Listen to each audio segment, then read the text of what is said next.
Good morning everyone, welcome to my study vlog. मैं आ गया भाई अब लाइब्रेरी, करते अपना यूपीएससी वाला टारगेट स्टार्ट 8 घंटे वाला।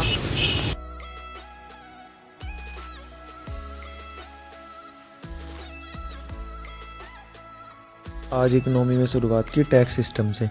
टैक्स एक अनिवार्य भुगतान है जो किसी व्यक्ति, परिवार, फर्म द्वारा सरकार को बिना किसी प्रतिफल की आशा के अदा किया जाता है। के बाद पढ़ी टैक्स की विशेषताएं। टैक्स अदा करना कानूनी रूप से बाध्य है क्योंकि सरकार के पास टैक्स वसूलने का कानूनी अधिकार है। नंबर 2, करदाता को प्रतिफल के रूप में किसी सरकारी सुविधा से लाभान्वित होने का अधिकार नहीं होता है। इसके बाद पढ़े टैक्स लगाने के उद्देश्य। नंबर 1, आय का पुनर्वितरण करना। नंबर 2, उपभोग के स्तर पर सेवाओं का पुनर्वितरण। के बाद पढ़ा कराधान के सिद्धांत। इन सिद्धांतों का तात्पर्य देश की उस कर व्यवस्था से है जिसके अंतर्गत कर की दर का निर्धारण एवं कर लगाने की तार्किकता सिद्ध की जाती है। एडम स्मिथ के द्वारा कराधान के निम्नलिखित 4 सिद्धांत प्रस्तुत किए गए हैं। नंबर 1, समता का सिद्धांत। नंबर 2, निश्चितता का सिद्धांत। नंबर 3, सुविधा का सिद्धांत। नंबर 4, मित्यता का सिद्धांत। के बाद पढ़ा कर उत्प्लवता के बारे में। फिर पढ़ा लोचदार कर व्यवस्था के बारे में। कर की लोच का तात्पर्य कर की दर में परिवर्तन एवं उसके द्वारा राजस्व संग्रहण में परिवर्तन से है। यहाँ हुआ मेरा आज का इकोनॉमी का सेशन कंप्लीट। करते हैं इथिक्स शुरू। भाई कल हो गया था अपना गवर्नेंस कंप्लीट, तो मैं सोचा था अब इथिक्स स्टार्ट करते हैं क्योंकि ये 250 नंबर का अलग ही होता है, इसका अलग से पेपर होता है। ठीक है भाई,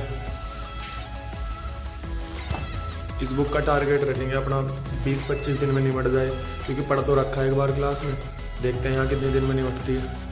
आज इथिक्स में शुरुआत की नीति शास्त्र की अवधारणा से। नीति शास्त्र को प्राय नैतिक दर्शन की संज्ञा दी जाती है तथा नीति शास्त्र दर्शन शास्त्र की ही एक शाखा है जिसमें नैतिकता संबंधित पहलुओं का अध्ययन किया जाता है। यह दर्शन ही अन्य शाखाओं से अंतर संबंधित है। नीति शास्त्र को यदि सामान्य शब्दों में परिभाषित किया जाए तो यह किसी व्यक्ति के लिए शुभ क्या है और उसे पाने का तरीका क्या होना चाहिए तथा अशुभ क्या है, उसे नकारने का तरीका क्या होना चाहिए को संदर्भित करता है। के बाद पढ़ा नीति शास्त्र का अध्ययन क्यों आवश्यक है। नंबर 1, नीति शास्त्र मानव के सर्वोत्तम विकास का मार्ग प्रशस्त करता है। नंबर 2, निर्णय क्षमता में सुधार करने हेतु। नंबर 3, सार्थक जीवन सुनिश्चित करने के लिए। नंबर 4, सभ्य समाज की स्थापना करने के लिए आदि। इसके बाद पढ़ा नैतिकता के बारे में। नैतिकता देश, काल, समाज और व्यक्तियों पर निर्भर करती है। नैतिकता का पैमाना व्यक्ति स्वयं निर्धारित करते हैं। लास्ट में पढ़ा नैतिकता बनाम नीति शास्त्र के बारे में। यहाँ हुआ मेरा आज का इथिक्स का सेशन कंप्लीट। करते हैं पर्यावरण शुरू। आज पर्यावरण में शुरुआत की वन से। वन एक ऐसा चरम समुदाय है जो प्राकृतिक वातावरण के साथ अनुकूलन कर न केवल पर्यावरण का संरक्षण करते हैं बल्कि जैव विविधता के संरक्षण के साथ मानव समुदाय की मौलिक आवश्यकताओं की भी पूर्ति में महत्वपूर्ण भूमिका निभाते हैं। इसलिए वन का केवल पारिस्थितिकी ही नहीं बल्कि आर्थिक एवं सामाजिक महत्व भी है। इसके बाद पढ़ा वनाच्छादित क्षेत्र के बारे में। वनाच्छादित क्षेत्र में प्राकृतिक वनस्पति की सघनता अधिक होने के कारण जहाँ सतही जल के भाव के दर में कमी आने से मृदा अपरदन से मृदा का संरक्षण होता है, जबकि अंतःस्पंदन की दर में वृद्धि होने के कारण मृदा निर्माणकारी प्रक्रम पर अनुकूल प्रभाव पड़ता है। ये बात पड़ा वनों का महत्व, जैसे स्थलमंडल आवास उपलब्ध कराता है, वायुमंडल CO2 की प्राप्ति, सौर ऊर्जा की प्राप्ति। 3, मृदा पोषक तत्वों की प्राप्ति। नंबर 4, जैविक समुदाय पारिस्थितिक तंत्र की उत्पादकता और जैव विविधता को निर्धारित करते हैं। लास्ट में पड़ा सामाजिक वानिकी कार्यक्रम के बारे में। यहाँ हुआ मेरा आज का पर्यावरण का सेशन कंप्लीट। करते हैं करंट अफेयर शुरू।